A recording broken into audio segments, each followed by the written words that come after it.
What's your name and where are you from? My name is Selena Schoen, and I'm from Demarest, Georgia. How did you get started as an artist? Was there a person or event that inspired you? I have always wanted to be an artist. I've been making art my whole life.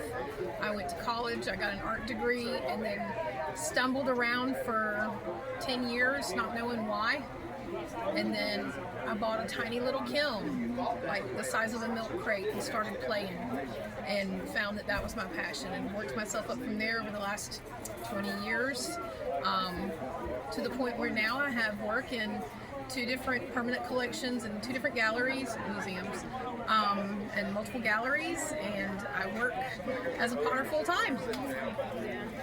How do your life experiences, whether personal or professional, find their way into your art?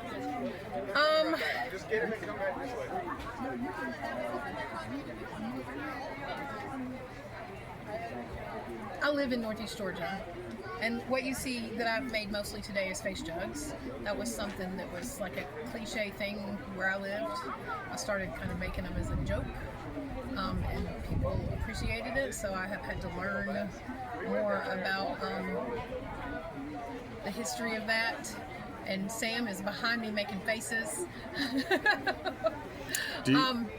Sorry. I was going to say, do you have a personal philosophy that's reflected in your work? I tease my friend, or a joke to my friends and like stuff all the time, that I have a strict, if I'm having fun policy. And that is, I don't want to do things that I don't enjoy doing. I don't want to suffer through the rest of my life with a boring job. I don't mind doing hard work, but I want it to be rewarding. Mm-hmm. So I find pottery and sculpture rewarding, so it doesn't bother me to, burn my fingers occasionally or something weird like that. Have to get up early to check on kilns or stay up late to stoke a kiln. So yeah, I want to have fun. But you can see that in my pottery too.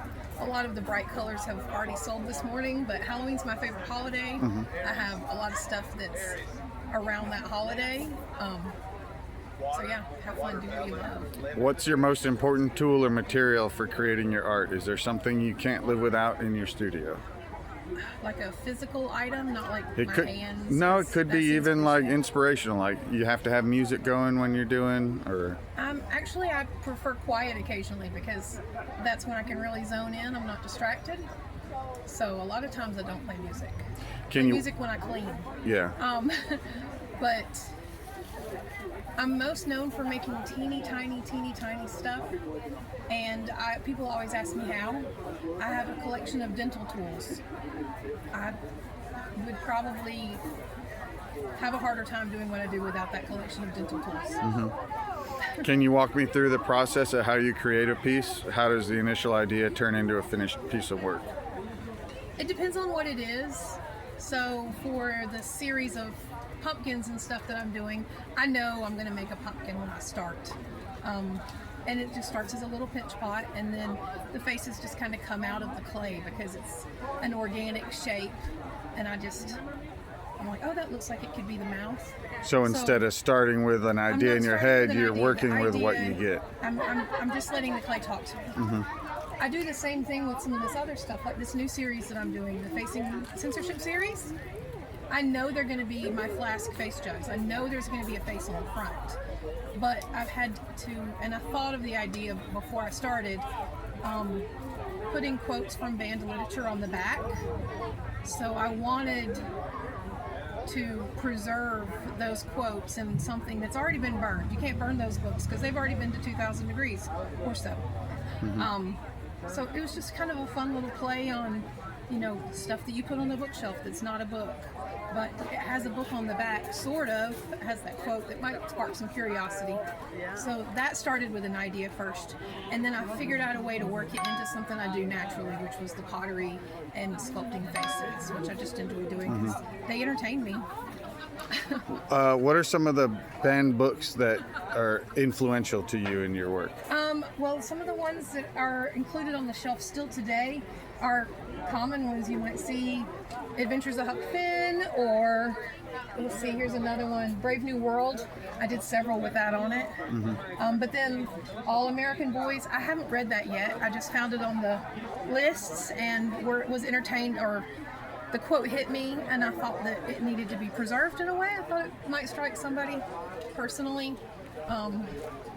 The first one I did was 1984, which is the most banned book on multiple lists, and I remember reading it in school.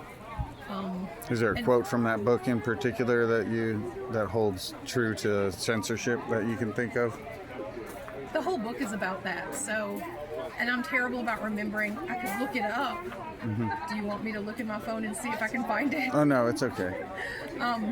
But the whole book is about that. So yeah, like Winston Smith and yeah. Folk art often involves repurposed or unconventional materials. Are there any materials you use that are repurposed or unconventional, and what do you use and why? Most of my work is pottery, and with pottery, every time you make something that's a bust, if it's not been fired yet, you can cook it again. You just have to melt it down and make it into something else. So there's a constant recycling of that material until it's fired and made into something permanent. Besides that, I also do dolls. So my dolls have a ceramic face, hands, and feet, but their bodies and their clothing is all recycled materials. They have a wire armature made with old coat hangers that's soft sculpted with felt or like scraps of fabric, and then all their clothes are made with, quilt scraps that a friend gave me, or something out of the, bin, my roommate's old pants or something, How did you become involved with Finster Fest and Paradise Garden?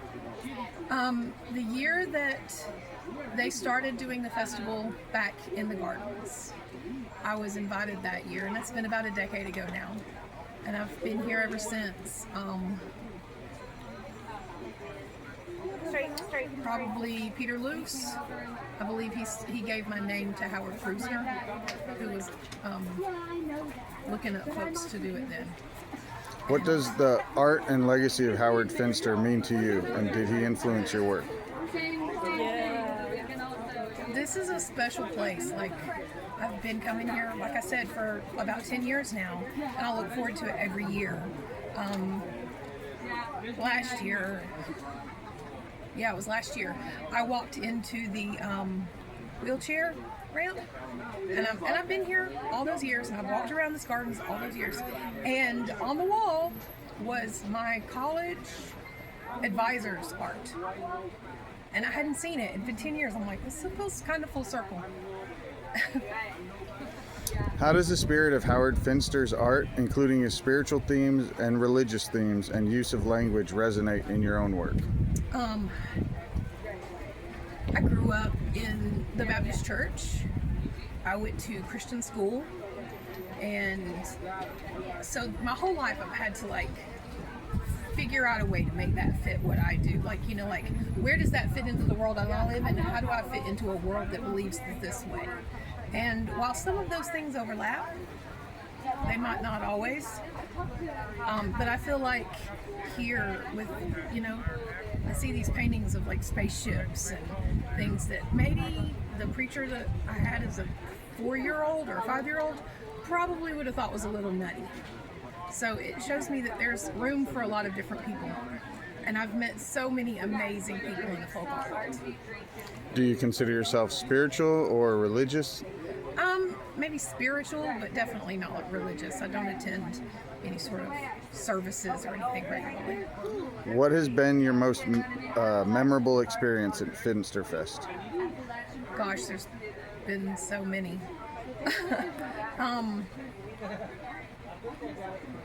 I've enjoyed being able to walk around these gardens at night with other artists and listen to people who knew Howard tell stories.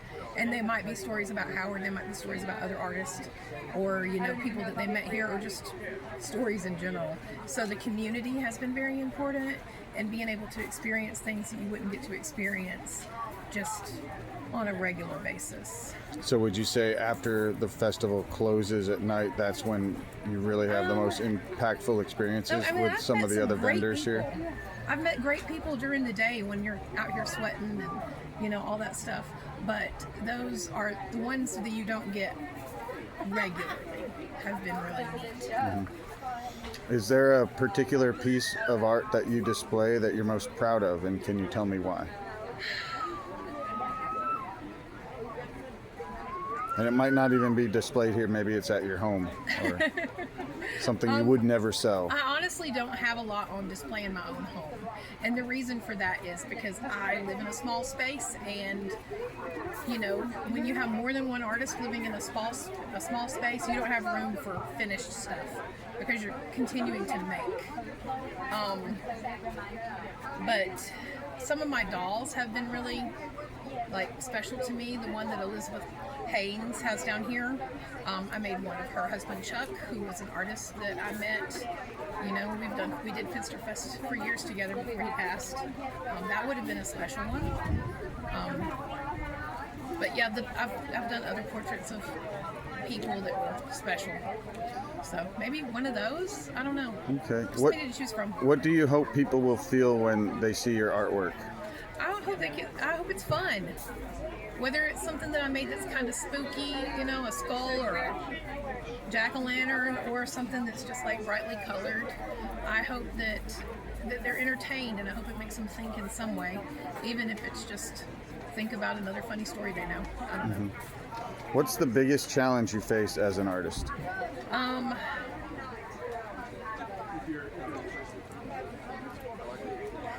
This sounds corny, but motivation. It's really easy to get lazy because you're working for yourself. Yeah, there's no deadlines, right? When there is a deadline, that helps me. Okay. I know that I've got to fire the kiln by that date. Otherwise, the stuff might sit on the shelf for a month or 2 months or 3 months. It does help that my daily job is also as a potter, so that helps me keep motivated. What does the word artist mean to you? Someone who sees the world creatively. They don't just look at something and regurgitate what they have been told is normal and beautiful. It might be beautiful, but they're not just regurgitating it. They've transformed it in some way. How do you feel folk art is important to society today? Oftentimes it's the outsiders who haven't been conditioned that really speak a language that needs to be heard and isn't heard anywhere else. And do you have any advice for aspiring folk artists? Make something. Just make something. If it's ugly, it's ugly. I mean, if you don't like it, you learn something doing it. But just keep making stuff. If you could build your own art garden, what would be in it? Well, there would definitely be a lot of sculpture. Whether it's pottery based, and it would definitely have a lot of plants. I don't feel like it's a garden without plants. But yeah, I mean, it seems obvious. That's kind of generic too. I don't know. If Howard Finster were here today, what do you think he'd add to the garden next?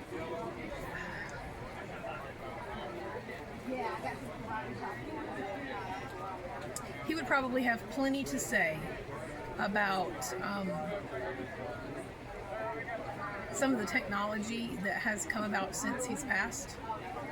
The use of computers and AI and all this stuff. I have a sneaking suspicion, though I never met the man, that he would have plenty to say about these things. And of course it's going to come out in whatever work is made. Well, speaking of technology, if you were the lead character in a video game set in Paradise Garden, what would be your mission? I feel like this place is a treasure hunt. So every time I've been here, like I told you the story of finding my advisor's work, I find something I never saw the last time I was here.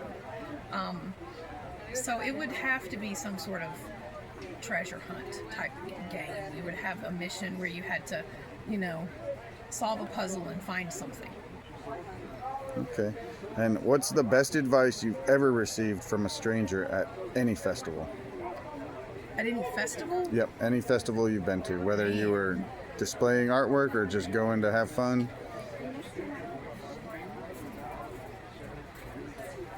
I'm not sure. Okay. All right, and last question, other than the final question. Okay. If your day at Finster Fest had a theme song, what would it be? I mean, I'm standing here in front of my third fan of the day, so it has to be a song that's got hot in it. I don't know which one. All right.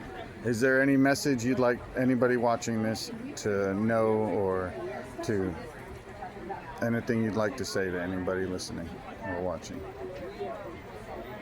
Be nice, have a good time, do good things. I don't know. All the things I normally tell my sister's children, don't get in trouble, be nice, have fun, stuff like that. All right. And where can they find your artwork? Do you have any presence online? Would you like to mention any pages or anything? Shout outs? The easiest way to find me online is Instagram. My name is Selena Schoen, but my Instagram page is C. Lena Shine. But if you just look up my name, I'm the only one of me. So you might find me that way too. Other than that, I work at a pottery called Market the Potter in Northeast Georgia. You can call me there too. All right. Well, thank you so much for your time. All right.